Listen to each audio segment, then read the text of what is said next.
Shalom, Assalamualaikum warahmatullahi wabarakatuh. Perkenalkan, kami dari kelompok 5 yang beranggotakan Intan Nurmaya, NPM 69, An Nurlia Hanifah, NPM 76, Melani Yulita Adu, NPM 30, dengan materi yang akan kami bawakan tentang analisis perbandingan. Pertama, kita akan mengetahui apa itu analisis perbandingan. Analisis perbandingan adalah teknik analisis laporan keuangan yang dilakukan dengan cara menyajikan laporan keuangan secara horizontal. Secara horizontal yang dimaksud adalah bersifat dinamis, yang mana dari hasil analisis laporan keuangannya dapat diketahui tendensi perubahan yang dialami perusahaan, performa perusahaan pada periode yang telah lalu, dan bagaimana prospek ke depannya. Dan membandingkan antara satu dengan yang lain. Membandingkan di sini dengan perusahaan yang dianggap memiliki performa terbaik atau data lain baik dalam rupiah atau dalam unit. Selanjutnya, perbandingan antar pos laporan dapat dilakukan melalui 1. Perbandingan dalam 2 atau beberapa tahun horizontal. Misalnya laporan keuangan tahun 2015 dibandingkan dengan laporan keuangan tahun 2016. Kedua, perbandingan dengan perusahaan yang dianggap terbaik. Ketiga, perbandingan dengan angka-angka standar industri yang berlaku. Di Indonesia, standar ini belum tetap, tetapi di USA, beberapa perusahaan mengkhususkan diri mensuplai informasi rasio ini, misalnya Moody's Standard, N4, dan lain-lain. Keempat, perbandingan dengan budget atau anggaran. Kelima, perbandingan dengan bagian divisi atau seksi yang ada dalam perusahaan. Terdapat 3 hal yang perlu diyakinkan dalam melakukan perbandingan, yakni yang pertama, standar penyusunan laporan keuangan harus sama. Yang kedua, size dari perusahaan yang dibandingkan harus diperhatikan, bukan berarti harus sama. Yang ketiga, periode laporan yang dibandingkan harus sama, khususnya untuk laporan laba rugi dan komponennya. Tidak diperkenankan laporan laba rugi 1 tahun dibandingkan dengan laporan laba rugi 1 semester. Selanjutnya, tujuan dari analisis perbandingan untuk mengetahui perubahan-perubahan berupa kenaikan atau penurunan pos-pos laporan keuangan atau data lainnya dalam 2 atau lebih periode yang dibandingkan.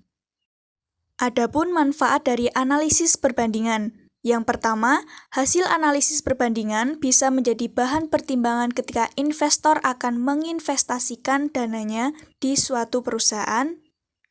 Sebelum memutuskan berinvestasi, tentu calon investor perlu mempertimbangkan matang-matang dan memperhitungkan prospek ke depannya. Yang kedua, untuk pemilik perusahaan, bisa memperoleh data valid terkait perubahan-perubahan yang terjadi pada pos-pos laporan keuangan. Apakah terjadi kenaikan atau penurunan dan perubahan tersebut menguntungkan atau malah merugikan bagi perusahaan. Yang ketiga, mengacu pada hasil analisis. Para pelaku usaha dapat membuat perencanaan yang lebih baik untuk diterapkan pada periode mendatang. Hasil ini pun menjadi dasar dalam perumusan kebijakan-kebijakan perusahaan. Kemudian, teknik pengaplikasian analisis perbandingan. Yang pertama, mengumpulkan laporan keuangan pada 2 tahun atau lebih. Yang kedua, tahap perhitungan. Nah, di dalam tahap perhitungan ini, setiap perubahan yang terjadi dari tahun ke tahun dihitung baik dalam bentuk rupiah maupun persentase. Dalam memperbandingkan laporan keuangan, aktiva yang tidak berwujud seperti misalnya hak paten dan biaya yang ditangguhkan umumnya tidak diikutsertakan. Karena dari masing-masing perusahaan memiliki kekhasan tersendiri terkait aktiva tersebut. Yang ketiga, melangkah pada sumber-sumber data yang dipakai. Ini tergantung tujuan dilakukannya analisis tersebut.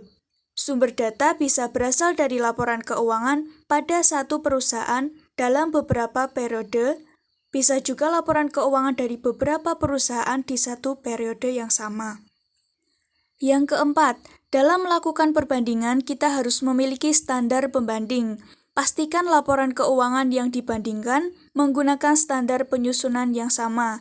Besar perusahaan yang menjadi objek perbandingan pun jangan sampai timpang, dan periode yang diperbandingkan harus setara. Selanjutnya, contoh analisis perbandingan. Contoh ini kami dapat dari sebuah artikel dengan judul Analisis Perbandingan Laporan Keuangan pada PT Rimba Kara Rayatama. Dalam contoh ini ada analisis perbandingan horizontal dan vertikal. Berdasarkan perbandingan tersebut, dapat diketahui bahwa aktiva lancar naik sebesar 7%, sedangkan hutangnya naik sebesar 68%. Dan jika dibandingkan, merupakan suatu kenaikan angka yang signifikan dan perlu dianalisis lebih lanjut mengenai apa yang menjadi penyebab peningkatan hutang ini, yang ternyata penulis menemukan hasil bahwa disebabkan oleh adanya penambahan aktiva tetap berupa alat berat yang akan digunakan untuk meningkatkan produktivitas perusahaan, sehingga aktiva tetapnya naik sebesar 26%. Kemudian, untuk hutang jangka panjang berkurang sebesar 7%. Hal ini menunjukkan bahwa adanya kemampuan perusahaan untuk membayar hutang jangka panjangnya, sehingga mampu menunjukkan reputasi perusahaan, khususnya respon dari para kreditor. Berdasarkan analisis laporan laba rugi, dapat dilihat adanya peningkatan efisiensi biaya sebesar 3%. Perbaikan kondisi ini juga diikuti oleh kenaikan tingkat penjualan sebesar 19%, sehingga mampu mendongkrak nilai laba kotor sebesar 35% yang disebabkan oleh menurunnya harga pokok penjualan sebesar 3%. Selanjutnya, peneliti melakukan analisis rasio laporan keuangan. Dari segi likuiditas, mengalami penurunan pada tingkat current ratio sebesar 65%, yang berarti setiap Rp1 hutang lancar perusahaan hanya mampu menjamin sebesar Rp0,65. Pada kondisi quick ratio juga mengalami penurunan sebesar 10%, yang berarti perusahaan hanya mampu menjamin hutang jangka pendeknya sebesar Rp0,10 saja. Kemudian untuk analisis solvabilitas, ini perusahaan mengalami peningkatan sebesar 6%, yang berarti perusahaan mampu meningkatkan peranan modal sebesar Rp0,6 di dalam setiap Rp1-nya. Kemudian dari segi analisis rentabilitas, gross profit margin meningkat sebesar 3%, operating income margin sebesar 3%, dan net operating margin sebesar 2%, yang berarti perusahaan mampu meningkatkan kinerja perusahaan menjadi lebih efisien. Selanjutnya kami akan membahas kasus pertemuan minggu lalu, yaitu analisis prospektif pada General Electric. Pada kasus ini diminta untuk menghitung perkiraan penjualan dan pendapatan. Untuk dapat menghitung perkiraan, ini harus menghitung perubahan terlebih dahulu, yaitu perubahan penjualan dan perubahan laba neto. Untuk cara menghitung perubahannya, ini pada bulan Desember tahun kedua, untuk perubahan penjualan didapat dari penjualan Desember tahun kedua dikurangi dengan penjualan pada bulan Desember tahun sebelumnya, yaitu tahun yang pertama, sehingga didapat hasil sebesar negatif 1.309.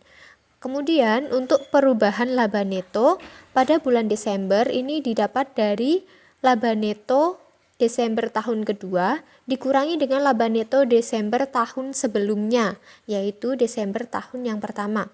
Selanjutnya, untuk perubahan penjualan pada bulan Maret tahun keempat, ini didapat dari penjualan Maret tahun keempat dikurangi dengan penjualan Maret pada tahun ketiga, dan seterusnya. Untuk hasilnya dapat dilihat pada tabel ini. Selanjutnya, jika sudah terisi semua perubahan penjualan maupun laba neto setiap kuartal, kita menghitung rata-rata perubahan setiap kuartal. Untuk rata-rata penjualan bulan Desember sebesar 1.586,57. Untuk perubahan rata-rata pada laba neto bulan Desember sebesar 201,14 dan seterusnya. Langkah yang terakhir yaitu kita menghitung perkiraannya, baik perkiraan penjualan maupun perkiraan laba neto. Cara menghitungnya itu kuartal aktual terbaru ditambah dengan rata-rata perubahan untuk setiap kuartal. Contohnya pada perkiraan Desember tahun ke-9 yaitu didapat dari penjualan Desember tahun ke-8 sebesar 28.455 ditambah dengan rata-rata penjualannya yaitu sebesar 1.586,57 sehingga hasilnya 30.041,57. Begitu juga dengan laba netonya. Laba neto untuk perkiraan Desember tahun ke-9 didapat dari laba neto pada Desember tahun ke-8 sebesar 2.671 ditambah dengan rata-rata perubahan setiap kuartal yaitu 201,14 sehingga hasilnya 2.872,14. Begitu juga untuk perkiraan September tahun ke-9, Maret tahun ke-10 dan Juni tahun ke-10. Untuk hasilnya bisa dilihat pada tabel. Sekian pembahasan dari kelompok kami. Apabila ada salah kata kami mohon maaf. Wassalamualaikum warahmatullahi wabarakatuh.